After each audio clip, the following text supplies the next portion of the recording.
Sallallahu ala Muhammad, sallallahu alaihi wasallam,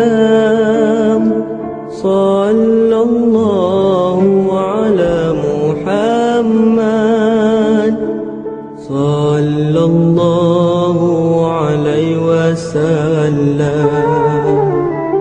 sallallahu ala Muhammad, sallallahu alaihi wasallam, sallallahu ala Muhammad, sallallahu alaihi wasallam.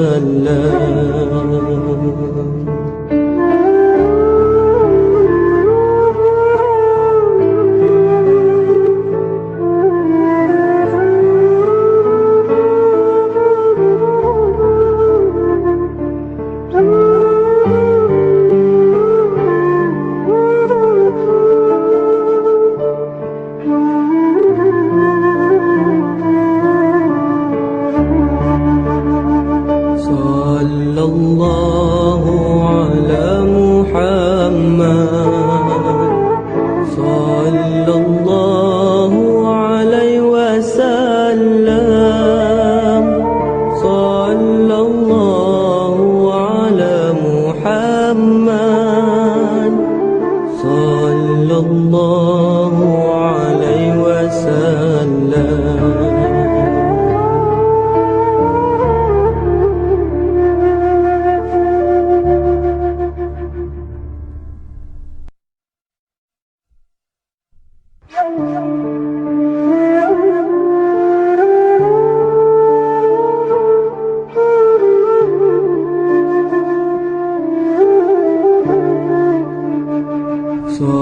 Sallallahu ala Muhammad,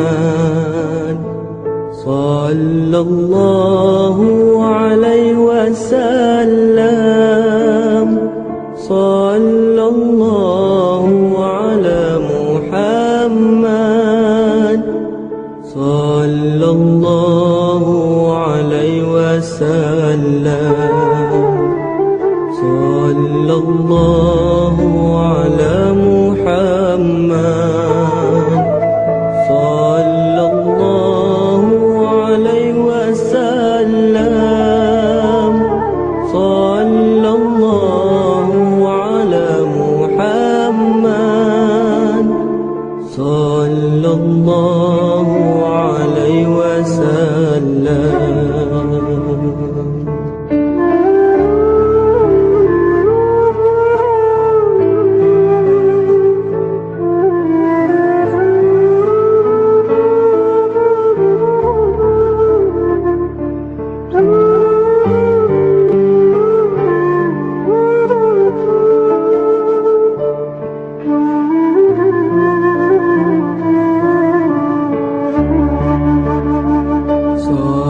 Sallallahu ala Muhammad, sallallahu alaihi wasallam, sallallahu ala Muhammad, sallallahu alaihi wasallam.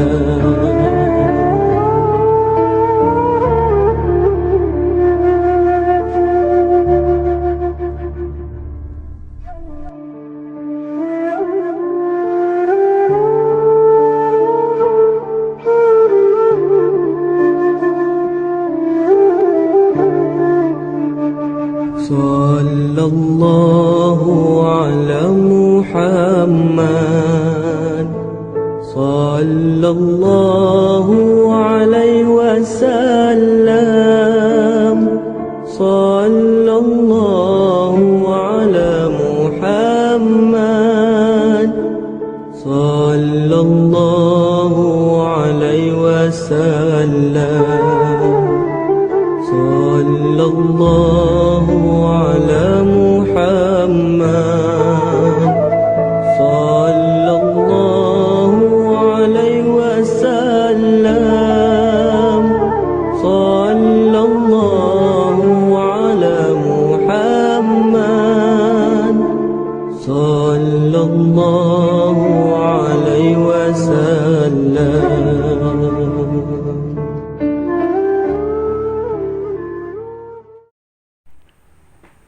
Nah, capek juga. Ini bulan Ramadan, bulan puasa. Tapi tidak apa-apa lah demi saudara-saudaraku, sahabat-sahabatku, kecintaanku semuanya. Dimanapun Anda ada dan berada. Tidak apa-apa, capek-capek dikit. Nah, itu saya katakan tadi. Allah tidak berkata kafir keluar.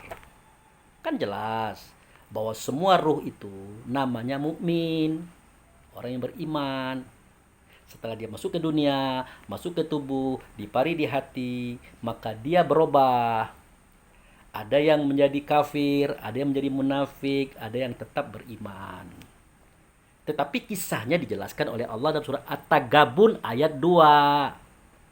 Bunyinya, "Wallazi khalaqakum wa minkum kafiru wa minkum mu'minu innahu ya'lamu bima ta'maluna." Dia itu Allah menjadikan kamu di antaramu. Ada yang kafir, di antaramu ada yang beriman. Kamu yang mana? Kamu yang sebatang badan ini. Coba rasakan di hati kita ini. Kita pernah ada suatu kebenaran kita tolak. Ada suatu kebenaran kita nistakan. Ada satu kebenaran kita abaikan. Sering kita lakukan itu. Apa namanya nih? Ini adalah keingkaran. Bahasa Arab inilah kafir. Ada dalam diri kita. Maka ditunjukkan oleh Allah. Mana dia yang beriman? Mana dia orang yang beriman kepada Allah? Itulah ruh tadi. Itu yang beriman. Bagaimana dia beriman? Itu yang saya ceritakan tadi.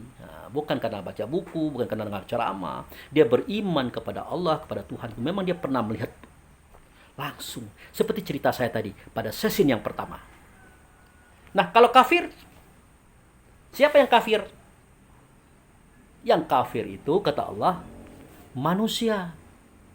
Innal insana li rabbihi lakanut. Yang kafir itu manusia. Mana manusia? Kita tunjuklah, wah ini manusia nih semua nih, manusia. Nih, kita nih manusia. Padahal manusia, manusia, itu namanya. Ini tubuhnya. Mana manusianya? Manusia itu tersembunyi di balik tubuhnya, tersembunyi di balik namanya, ada dalam jantung. Duk, duk, duk. Itu manusia. Dia gaib. Ada dalam jantung. Ingat, manusia itu bukan kita. Manusia itu bukan kita. Hati-hati. Kita yang mana? Lah itu tadi. Yang datang dari Allah, masuk ke dunia, masuk ke tubuh, masuk ke hati, habis tugas sampai ajal, dia kembali kepada Allah. Semestinya itu kita. Itu ruh. Itu mukmin. Itu dia sebenarnya daripada kita. Itu kita. Kalau manusia tidak. Manusia itu terbuat dari air mani, bukan datang daripada Tuhan. Dia datang daripada ibu bapak kita secara biologis. Makanya ada ayat yang berbunyi, "Falyanzuril insanu mimma khuliq. Khuliqa mimma indafik yakhruju min baini sulbi wa taraib." Hendaklah manusia memikirkan dari apa dia dijadikan. Ayo, dari apa? Manusia itu dijadikan dari air mani. Itu manusia, bukan kita. Kalau kita bukan dari air mani. Manusia itu dari air mani. Air sulbi yang memancar di tulang dada dan tulang rusuk. Kata Allah melalui Rasulullah. Ada keterangannya dalam kitab ini. Itu untuk cerita kita itu. Itu nuzul Qur'annya di situ. Itu. Kalau zaman dulu Nabi Muhammad berkata seperti itu. Kalau zaman sekarang, nggak bisa. Justru para mahasiswa kedokteran tadi mengambil air itu. membawa ke laboratorium. Kemudian dilihat dengan mikroskop. Masya Allah. Ternyata isinya air tadi, air mani tadi, air sulbi tadi, isinya jutaan ekor makhluk. Kepalanya cak telur ayam, badannya panjang, ekornya ekor cambuk. Namun makhluknya spermatozoa. Binatang yang terbuat dari cairan. Itulah manusia. Kalau orang sosiologi mengatakan zon politiken. Manusia itu adalah binatang yang pacak berpolitik. Kalau Rasulullah mengatakan al-insanu hayawan manatik. Insan itu, manusia itu binatang yang pacak bercerita. Binatang yang pacak ngecek. Cuman elok nian binatang itu. Sehingga kita terpesona. Kita kira itulah kita. Padahal bukan. Jadi manusia itu adalah hewan cairan. Hewan yang pacak berpolitik. Hewan yang pacak berbicara. Itulah manusia. Bukan kita. Kita bukan hewan. Kita ini mulia datang daripada Allah. Makanya dikatakan dalam Al-Quran, laqad khalaqnal insana fi ahsani taqwim. Sesungguhnya insan itu kujadikan sebaik-baik kejadian. Nah, insan itu adalah nama ruh seketika bernama sudah berada dalam tubuh. Diciptakan sebaik-baik kejadian. Tsumaradatnahu asfala safilin. Kemudian kami masukkan dia ke dalam lembah yang hina, asfal, daerah yang paling bawah dipijak-pijak. Mana itu asfali? Asfali itu tubuh. Asfali itu manusia. Kenapa manusia dikatakan lembah yang paling bawah, lembah yang paling hina? Ada kisahnya nanti. Kita akan bahas di sini. Itu. Nah, oleh karena itu perlu kita perhatikan kitab Quran ini. Tentang manusia tadi kita kembalikan. Oke. Ternyata manusia itu gaib. Gaib. Dia ada dalam jantung. Sumbernya apa? Spermatozoa. Jadi ketika kita lihat sperma itu kepalanya cak telur ayam, badannya panjang, ekornya ekor cambuk. Dia sudah hidup, bernapas, berjalan, berlari, berkembang dalam rahim perempuan. Tapi sebelum dia berkembang, dia masuk ke telur perempuan dulu di ovarium. Setelah dia masuk, plus dia belah 2, belah 4, belah 8, belah 16, belah 32. Maka berkembanglah dia menjadi 32 bagian pembentukan tubuh, nanti akan menjadi 33 ketika ruh dimasukkan. Itulah alasannya kenapa zikir kita, wirid kita, subhanallah, walhamdulillah, wala ilaha illallah, wallahu akbar, jumlahnya 33. Sumbernya dari sana. Nah, itu kisah manusia. Nah, berarti yang hidup dalam tubuh mungil tadi, dia gaib. Yang gaib itulah dia manusia. Nah, dari mana dia dijadikan? Dari mana manusia dijadikan? Ternyata ada hubungannya dengan hawa nafsu dunia syaitan. Makanya ketika sahabat bertanya kepada Rasulullah, "Ya Rasulullah, mengapa timbul hawa?" Dijawab oleh Nabi, karena anasir angin telah memenuhi segala rongga pada kita. Anasir angin di sini itu adalah roh rehan. Sifatnya pantang kelintasan. Tak bisa nengok orang kaya dikit, orang pintar dikit, orang lebih dikit. Dia sudah galau. Dia sudah iri dengki.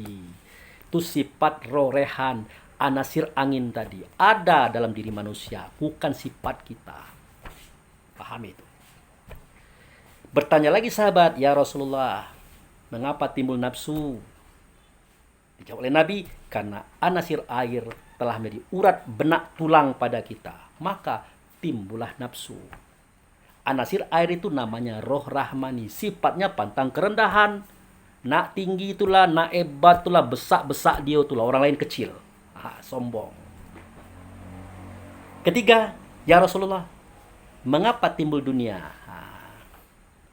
Dijawab oleh Nabi, karena anasir tanah telah menjadi daging, kulit, bulu atau roma pada kita yang membungkus tulang otak urat tadi. Berbentuk kita. Maka timbullah dunia.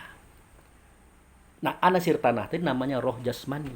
Sifatnya apa? Rakus, pantang, kekurangan. Uang sudah banyak, harta sudah banyak, punya orang diambil juga. Itu mulainya. Itu sifat manusia. Kemudian ditanya lagi, Ya Rasulullah, kenapa timbul syaitan? Dijawab oleh Rasulullah, karena anasir api telah menjadi darah pada kita. Anasir api itu roh idafi, sifatnya pantang tersinggung, tidak mau kalah.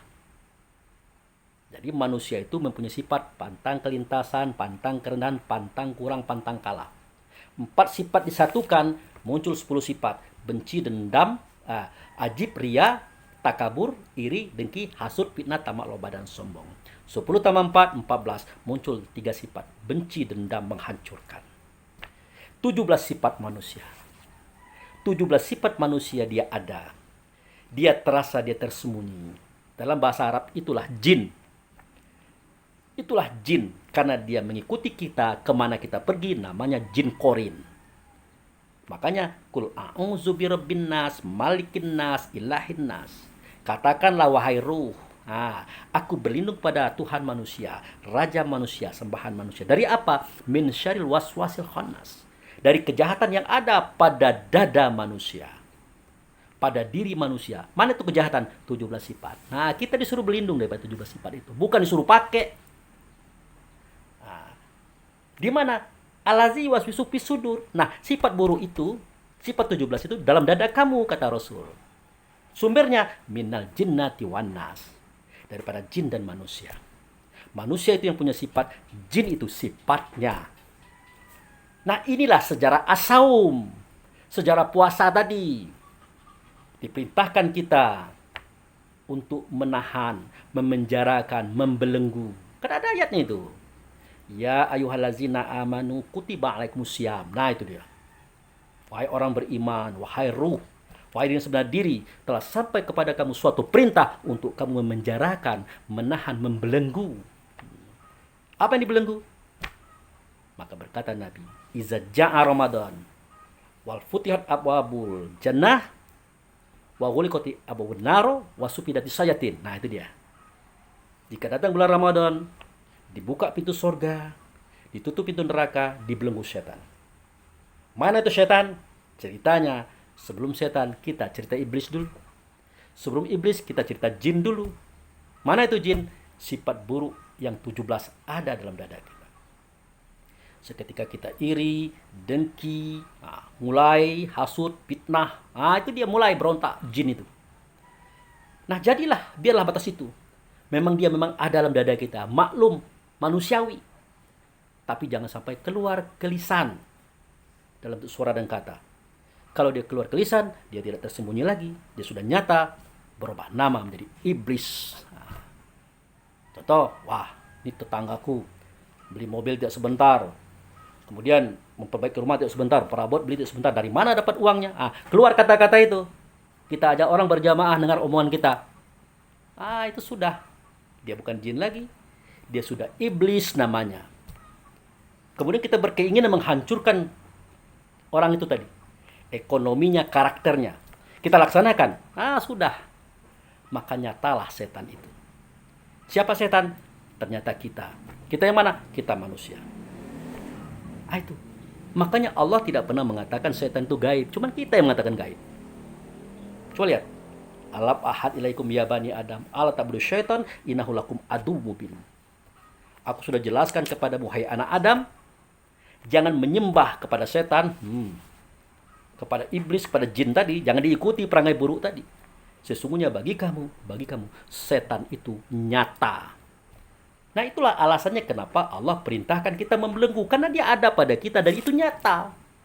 Maksudnya menahan sifat buruk tadi.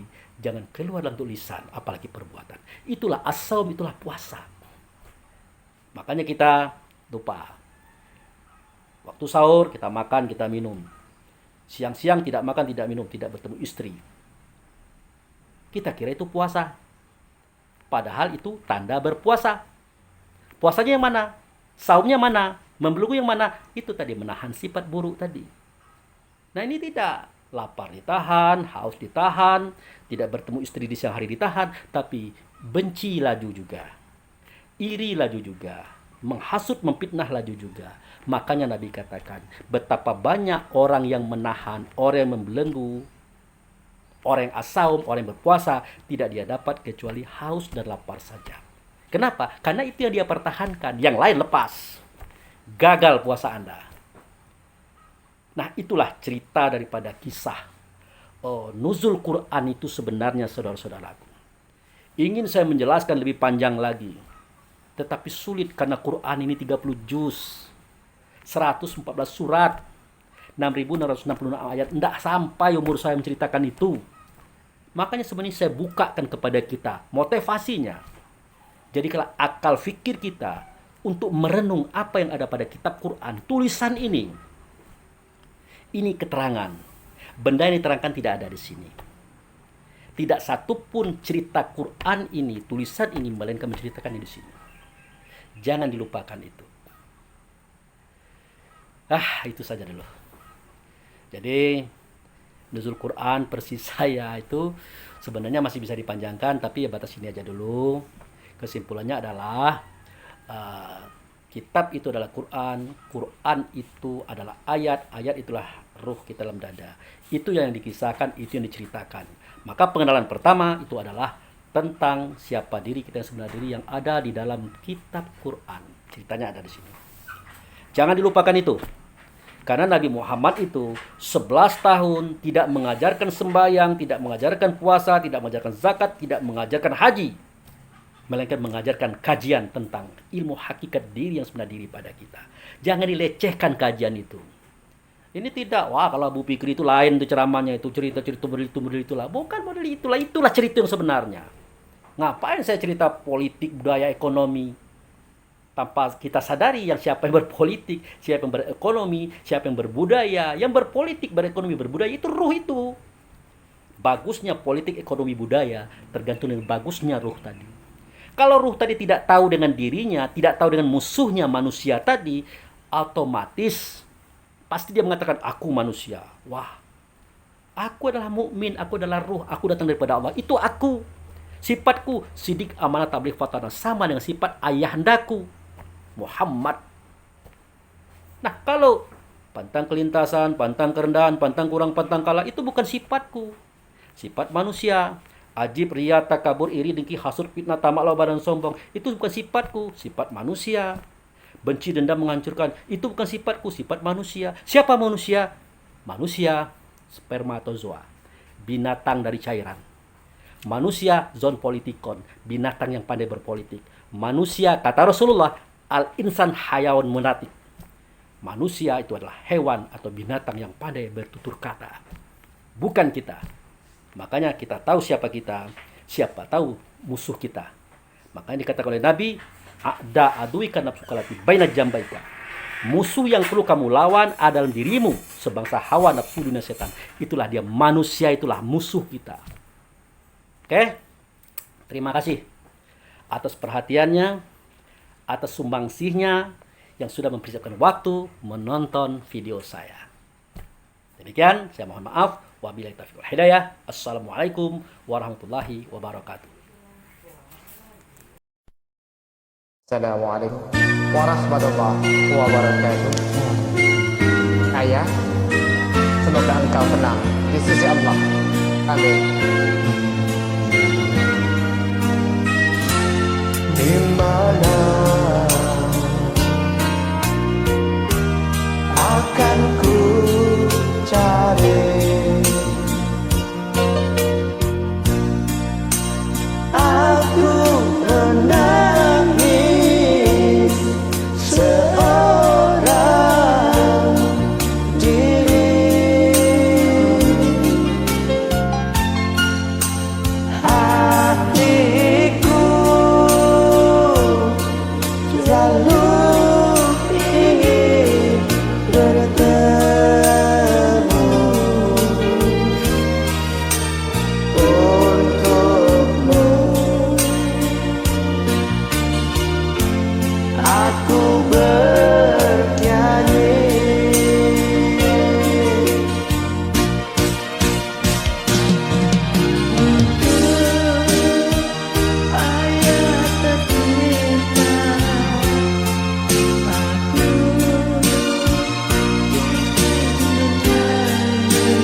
kata